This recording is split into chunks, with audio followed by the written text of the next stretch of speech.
listening to the 1420 Sports Bar Podcast. 4 beer with a sports talk and a whole lot more. We are part of the Belly Up Sports Network. Listen in as Brent and Dave invite you to belly up to the bar with them to talk about everything in the world of sports, just like you would do at your favorite watering hole. It's sports, beer, and shenanigans, so belly up to the bar with us, grab a beverage, and let's get into it.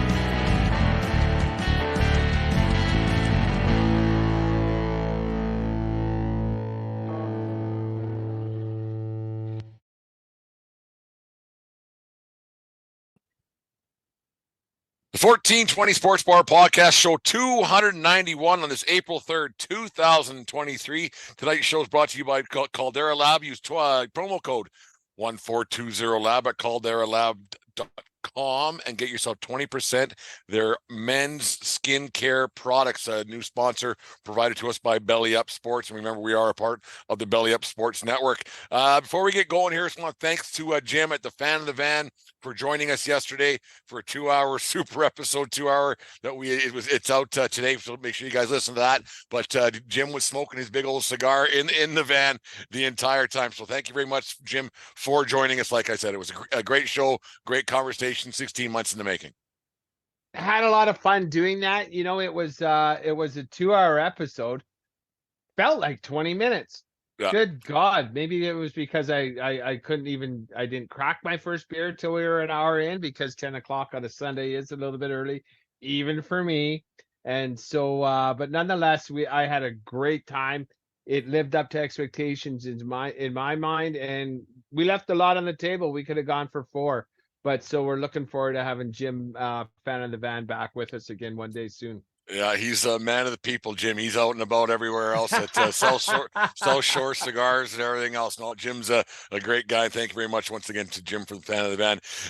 Dave, the Major League Baseball season's kicking away right now. We'll get some controversial stuff that happened on Thursday night after the first game with the Angels and the Oakland A's down in Oakland there. But so far early this season, looks like the Toronto Blue Jays are tanking for Bedard. They ain't doing so good, man. Well, let's for way early 2 predictions on after 3 games, right? You know, they're taking a beating in Kansas City tonight. But whatever. Well, it happens in pitching and cold, and we'll figure it out. But you know, like it's not like they loaded up like the Phillies to be the only winless team in the National League. Yeah, they're losing again tonight. The Phillies are to the Yankees, so it's not turned out very good in Philly land. But it's early on Saturday night. There, I was having a chat with Aaron when the Orioles game on, and a guy dropped a fly ball. Should have been the last out of the inning. Guy from the Orioles dropped the ball. The next guy hit a home run. Like those games, like. Say it all the time, how the Orioles aren't going to win a World Series, but those games where you get to the end of September and you lose that one where it's a guy drops a fly ball he's caught 1,000 times before, and that might be the game that you miss the playoffs on. Those ones fucking sting, man. Like, you remember those ones. Oh yeah, you are gonna remember. Like, that better not cost us. That better not cost us. Game 2. Yeah, they're not I guess they are magnified a little bit right now because everybody's excited and giddy for baseball, so they're watching as much as they want, right? Yeah. So you're gonna remember this one. If it happened like, you know, July 23rd, no one's gonna remember on a Tuesday, not on a Saturday afternoon, right? Like, on the second game of the year, right? Like, it was like, oh, we should have had that one, and people can remember because all the eyeballs are there. Baseball's a game like that, like, because at the end, come into September, I hope that one does. Like, you'd rather, like, at that point, you hope your teams are, if they're not going to make the playoffs, they miss by 8 games, not by 1, because that would be the one. Right, like I was watching highlights tonight. I don't know who it was, a Philly center fielder. Oh, against it was the Yankees. Mm-hmm. Like, who are the Yankees playing today? Yeah, Phillies. Yeah. Yeah, that one rolled right underneath his glove, right to the wall. Should have been a single, turned into a triple, just like that. Yeah. So 1B, 2 bases on errors. Thank you, E8, right? No, it's crazy how that all works out. Like I've said it 1,000 times, you can't win a World Series in April, but you can sure fucking lose it, and it's just one of those things. Anyways, get to the ugly side of sport, as we always seem to do on a Monday night. It's unbelievable what happens in the world of sports now, and I think it's partially part of the entitlement thing. I think it's partially because people are a little more robust in, like fans are a little bit more robust with the way that they talk to human beings, and in general how human beings talk to human beings. No matter in the sports world or in the political world or just so it's in the social settings, how the loose gums and loose lips, and a guy's 18 beer deep. But on Thursday night, Anthony Rendon of the Angels, he had a little situation there where a fan was popping off to him after the game.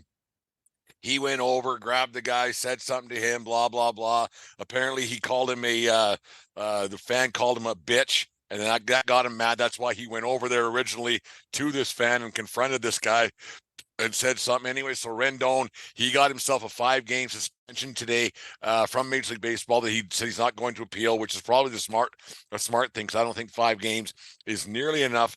But then there was one, we'll get the basketball one from Bradley Beal from the Washington Wizards from about a week and a half ago. We'll talk about that one too. But yeah, Dave, when you buy a ticket, it doesn't give you free reign to say whatever you want, but because you're a professional athlete, it doesn't give you free reign to do anything you want.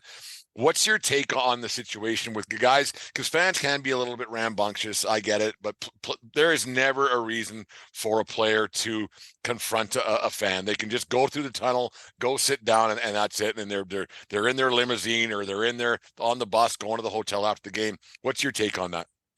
This is, I can't, when 5 games came down, I was appalled that it was so little. Like everybody, I'm sure everybody has seen it on Twitter. I would at minimum give him 10. This fucking Rendon is making $38 million this year. I looked it up. 38. Yeah, he had 7 years at 245, but it was structured in different ways for different years. But yeah. Yeah. So what does this cost him out of his pocket? Like, $400,000. I don't know. This is one, actually, if you can just humor me, can we do a role play on this one, please?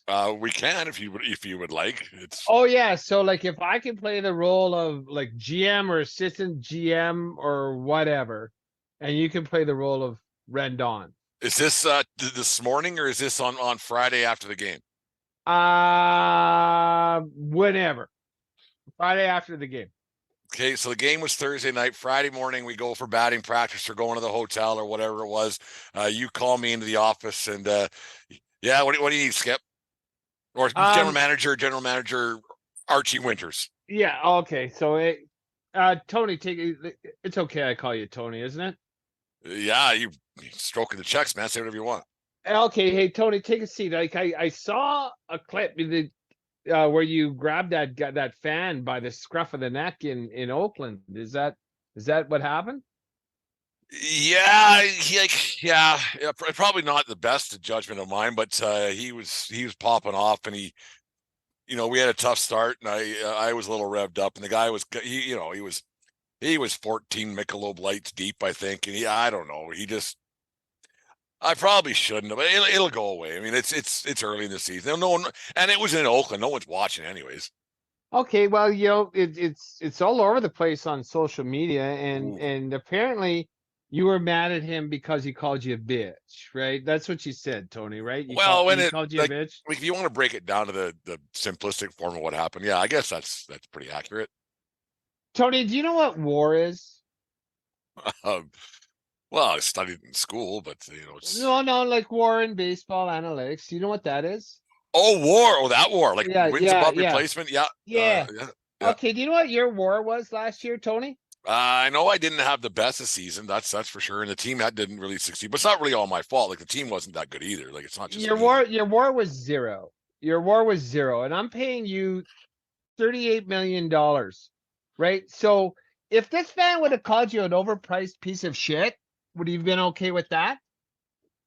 Well, I wouldn't go, like, you're the one who signed me to this contract. I understand. But now your war is zero. I can pay someone $1 million to do what you are for $38 million.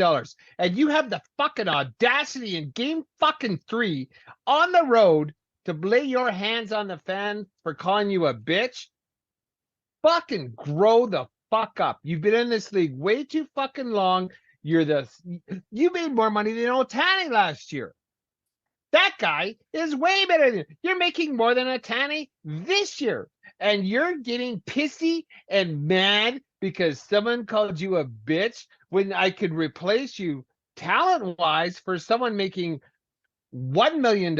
I'm paying you $38 million and you go embarrass this fucking franchise. You put your hands on someone. When they called me, they're telling me you're giving a 5-game suspension. I was hoping for 40 because that would save me a lot of fucking money and be done with your goddamn bullshit. Are we fucking understood? Tony. I think we are there, boss. Absolutely. I get it. Holy cow, would I be mad if I was mad at you? Overpriced piece of shit. Now get out of my fucking site and we'll see you in whatever, San Diego in 4 days. Yeah, that's pretty much it, Dave. Like that kind of nails it. Like for these guys to like, there's such. We talk about it. I said a lot lately, actually, for some reason, about the entitlement these guys have, and no one's ever told them anything. And someone says anything to hurt their little egos that they've been told how great they are for so long, and then somebody says something that they don't like, and they think that they can go out and make and grab somebody and say whatever and do whatever they want because they're allowed to do whatever they want whenever they want. For these athletes to be doing this, I don't understand. This isn't this isn't their first fucking day. No, it's a game, and the thing is that if you compete, I get it, and you get a little revved up, but at the end of the day, if Rendon would have just went down to the locker room or when he's walking by and just went, "Shut up, dude," like whatever, fuck off, or don't say anything. Really, don't say shit. Don't say anything. This isn't the first like I said, time. The guy was probably fucking 40 low balls for deeps in the park. Probably haven't been tailgating since noon that day, or whatever, right? So I don't know what he was thinking, or why you would think that that's a good idea to even confront a fan. I can't remember what show or who we had on one night that we were talking about this, and having a conversation with a fan at any time doesn't do you any good. Like I can see, like, there's times when you're like, I sat in New York or in different stadiums, I guess. You sit in the outfield, and sometimes a fan says something funny to an outfielder. Outfielder turn around and give you a smile or a smirk. But whenever it's something that is, I don't want to use the term belittling, but whenever it's something that is really derogatory towards a player, his best interest is to just keep looking ahead and focus on the game. I do not understand why they have any kind of contact with these fans who feel the need to be that way. I don't get it. Well, when I razz players, and which I've known to do, and I'm quite proud of my witty repartee when I'm giving it to players on the field, whether it be in Wimble, whether it be in NHL, whether it be wherever. I'm not every time, but I've been known to really razz them. And when I do razz them, it's not name calling. It's just bugging, teasing. I think it's more witty. I'll never call someone a bitch that's on the field just as an insult, because it's weak. It's not pretty original. Weak cheese, yeah. Yeah, it's not good. And that's what you're getting your gaunch in a knot for? Because he called you a bitch? Poor fucking baby. I wouldn't Here's your even Tootsie Roll. Get in the fucking shower. You know what I would have done? I would have taken my wallet out and put $2,000 bills in my ears. Okay, dude. Yeah, I'm a bitch. Right on. Jesus. Who I'm cares? not a professional athlete, and I've been called worse, and I didn't put my hand. You call me a bitch? You call me yeah, I did call you a bitch. It's only going to get worse. Like the more you I don't know what the lawsuit is, or what, if there is even a lawsuit out right now, but not yet, but I would. But there will be, like, there probably will be at some point, right? It's just the way it is. And the more you, like, when you interact with a fan, it's going to either go one of two ways. It's going to be funny, where you can have humor throughout a baseball game with the guy, because hockey, like baseball, is a bit different, right? Like if you're a bullpen catcher or whatever, or a right fielder where the ball's hit once in a while or whatever, you can have not a relationship, but you can have a game-long interaction with a fan. It can turn out quite positive, even for an opposing team. But if you start reacting to the negative things, the rest of the crowd is going to eat you alive. So now wherever this Rendon goes throughout the season, he is owned by every visiting fucking team because they know that they can get to this cocksucker and he's done. He is done. And he, like you said, if he had a 0 WAR last year, which I don't know if that was a true story or not, but it was no, it is. I actually looked it up. His very WAR good little role play 0. there. But like if he is already in game 1 that week between the years, he's fucked for the rest of the season. And like I said, I looked it up. Since he signed with the Angels for this big money deal, and he was a money player, an all-star, like actually finished third in MVP voting the one year when he was with sorry, I say the Phillies, I meant with the Nationals. He since he signs with the Angels, he's played 52 games, 58 games, 47 games. He hasn't even got in there, but yeah, I know what you're saying. Whatever. Like, you know, he's picking up his paycheck with a mask and a gun. And he should be thanking the good fucking Lord every day that he has a job in the MLB making $38 million. He makes more this year than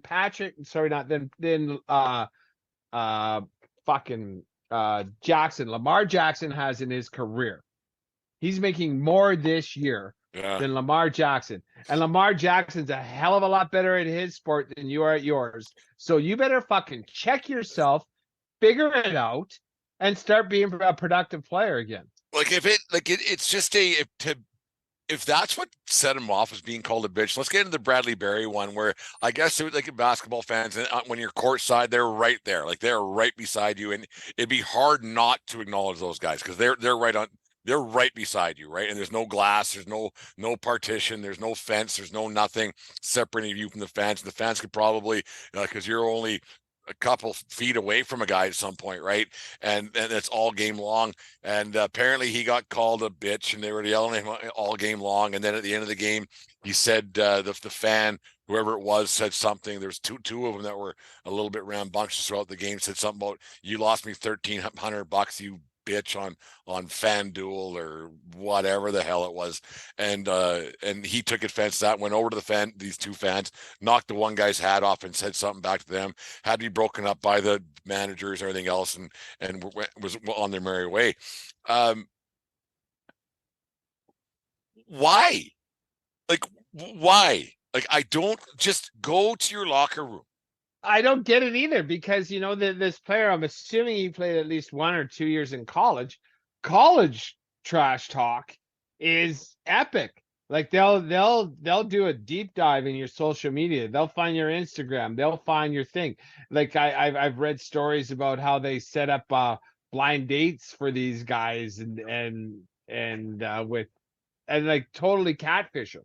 And blast them and make a total mockery of them on their campus, and they'll like holding pictures up. It's ridiculous how creative and how merciless college fans can be against the opposition. And now you're going to the NBA and someone yips at you that you cost them $1,300. How do you care? Like, how are you taking that personally? Like how?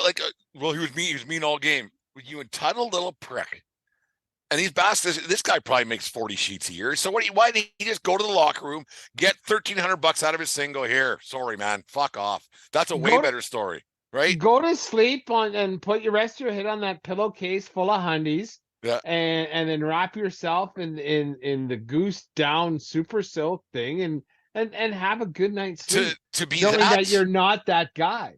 To be that worried about what people think of you. I get it. You're an athlete. To get that level and all, and it's tough. But to be that soft, where a guy called you a bitch and another guy said he lost you $1,300. Well, you know he didn't, because you never had it. Like, you could have won $1,300. There's a big difference, right?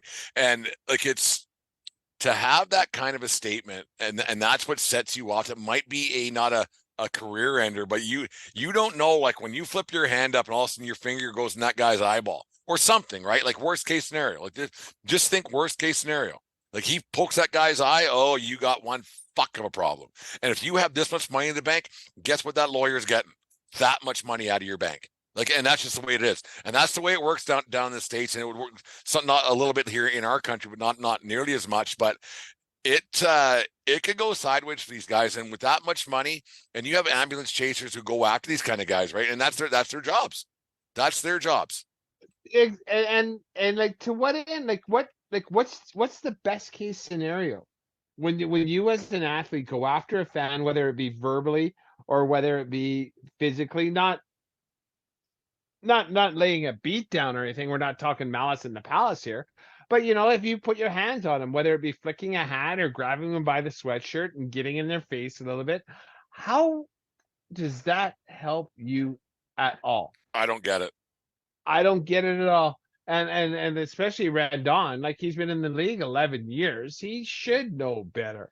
Like, if you've been a playoff tested performer, you've heard some shit coming out from the opposition. You've played road games. You can hear it. And he's a third baseman. It was actually kind of funny as a total side when Jasper hadn't seen the video, and then I asked him about, what do you know about Rendon? He's terrible. He's overpaid. That's it. What position does he play? He's third base. And he has a terrible arm, worst arm for a third baseman. Can't play second because he has no glove. Can't play in the outfield because he can't catch. Jasper had, but this is my boy is my database right now. Baseball encyclopedia right now, yeah. You bet. And then he said, I think he's making 25. Then I look it up. He's actually making 38 million. No, So, it's astonishing. Like, and I get to an extent that like I said earlier on when we first started talking about this, I get to an extent that fans are a little bit, and human beings in general, for whatever reason, are a little more rambunctious and loose lip with what they have to say throughout society. But I don't think that there's anything that different, like that much different nowadays for the heckling and fan interaction than it was 30 years ago. Yeah, there might be a few guys, a few people more, because there's maybe a few more Bud Lights consumed in the stands, or maybe less. I don't know, but it seems to me like I think these guys are just a little bit softer than me and you were back in our day, Dave. Yeah, and then for whatever reason, like, check yourself. Sure, you're not happy, and you're not having a good day. And then also, I think he's over. Like, I for the 3 games, he hasn't seen a first base yet. So maybe he's frustrated. And, but that's baseball. That's the game, especially baseball. You're going to go through slides. And then now maybe he's worried about his own worth. Maybe he got a talking to by management saying, like, fuck, man, you got to start earning this money that we're paying you, dude, because I don't know what else we're going to do with you. Because, that's just it. It's only going to get worse, especially when they go to Oakland. It's a few less times this year because they have a more of a balanced schedule throughout baseball now. But if it was a year ago and he would have had to go to Oakland 10 times a year, like, it would have been bad. Like, Oakland might have actually sold out for how many games of those just to needle the guy. And if he's that soft in game 1, how is he going to be in game 145 when the Oakland A's got fans who can be a bit ruthless? If they start doing this night in, night out with this fucking guy, it wouldn't have been good. Yeah, and thank Christ for him that Oakland is only getting 8,000 fans for opening day.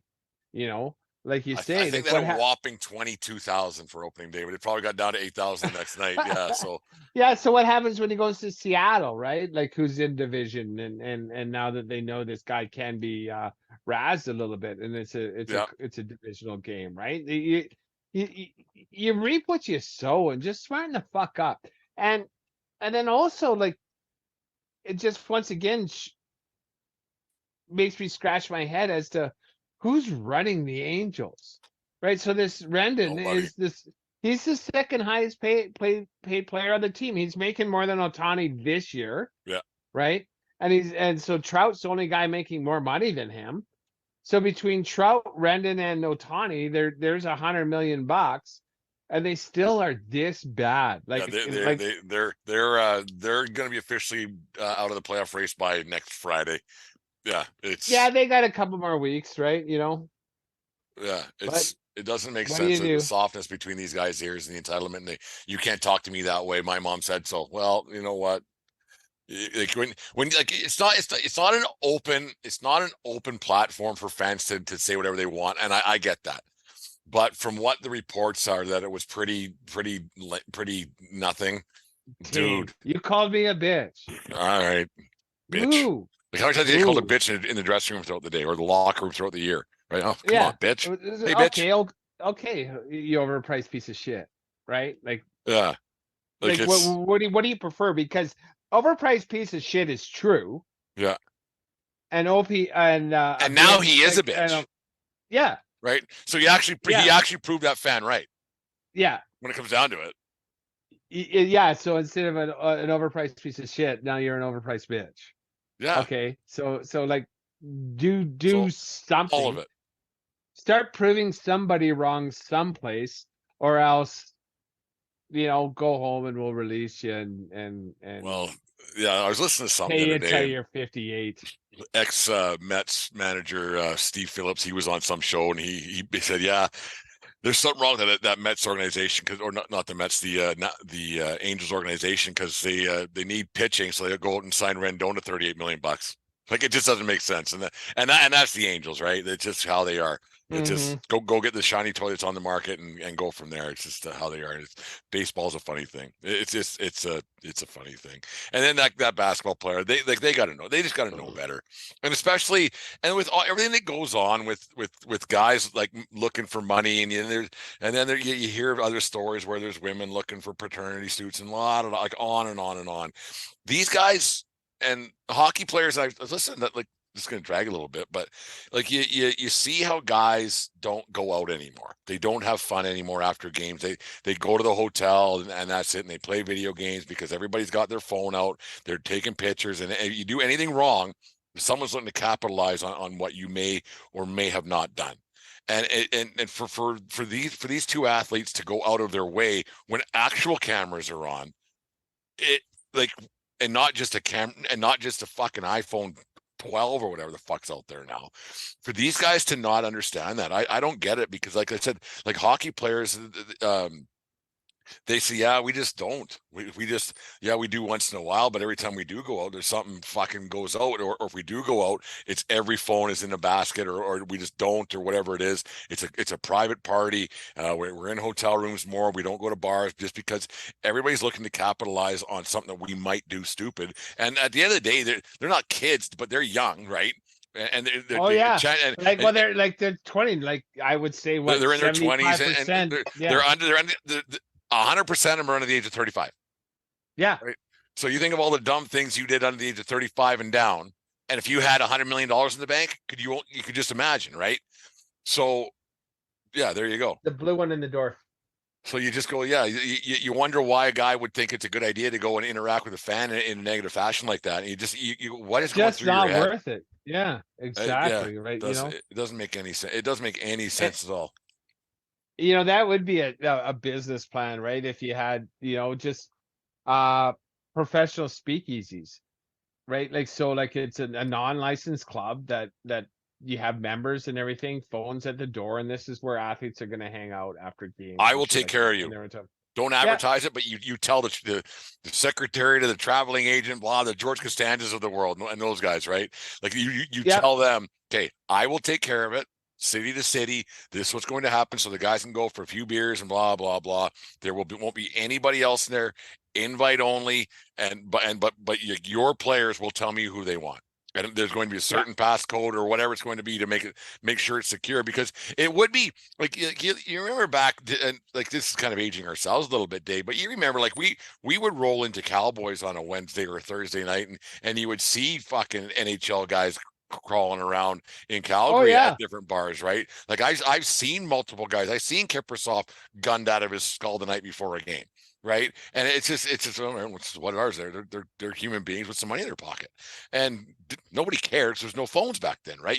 It was actually fun. Now people are so expecting these guys to fuck up for their own 5 minutes of fame, right? Well, yeah, like, yeah. So if you're in a bar with like 700 people, there's going to be two of them that want to be the person to bring them down, Yeah, right?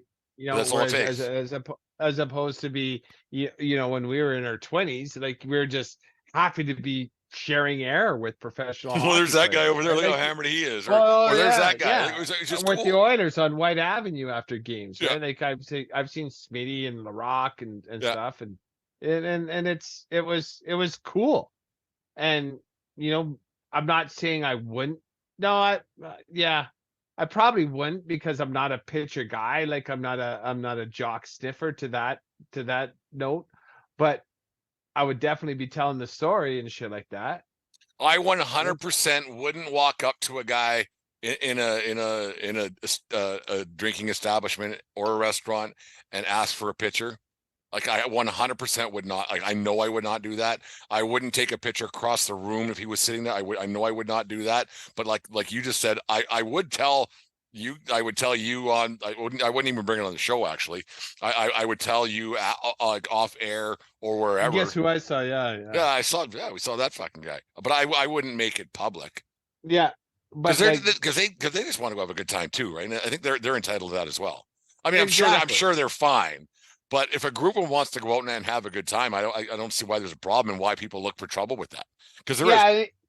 And on that same note, right? Like even back in the day, they knew word was going to get out, but it was not a big deal because this is what professional athletes do after a game. They got to unwind, right? Yeah, it's just so different now how you can get in so much trouble now, and there's always people looking to capitalize. And part of it also, Dave, it's because there's so much money involved, right? Like back then, there was a lot of guys. They were making good money, obviously, but it's not like they were making money, life-changing money like it is now, right? Like if a guy was making $600 a year, absolutely fantastic dough, but what am I going to get out of this if I take this guy down? That's setting yourself up. You have 10 years at 600 grand, you're doing okay, and you're probably going to start making more. But that's not generational wealth. Whereas he's like, you buy a house, a car, and a boat. You take care of your parents' mortgage, and you're back at her next Monday morning. Yeah, right? But when you have multiple years of 20 plus, then 20 plus, then like that's now generational wealth. Yeah, it's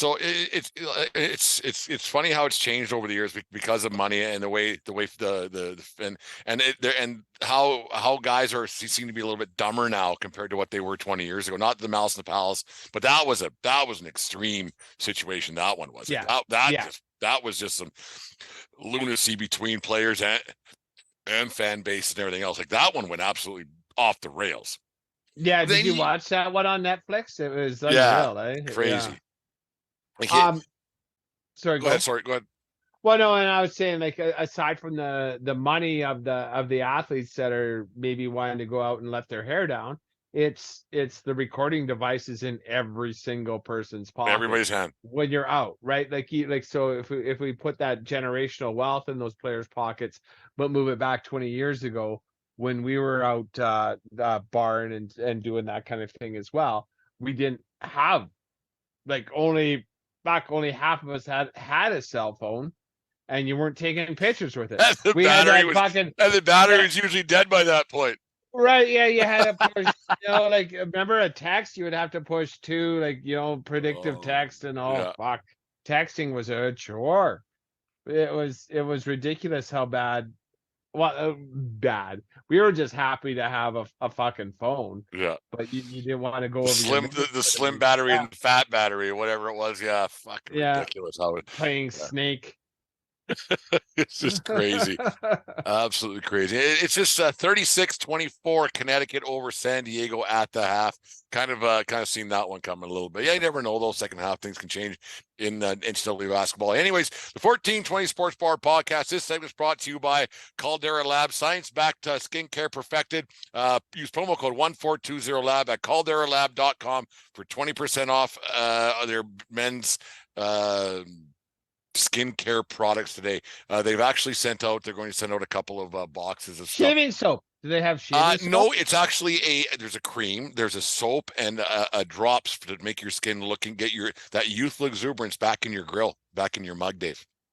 Do you see this fucking thing? I'm 53, man. Well, Like, you should be asking well, me. I know I just call her my wife now. She can't believe how young you and I look compared to, with the rest of the world. I don't know what it is. Maybe it's sitting down here talking to you a couple times a week and inhaling a few drinks now and then. Maybe that keeps my youthful exuberance. Maybe we don't need Caldera Lab. Maybe we just might need more Bud Lights. Who knows? I don't know what goes on there. Act like a fool, and it takes years off. There you go. Anyways, the 1420 Sports Bar podcast, 4 beer sports talk, and a whole lot more.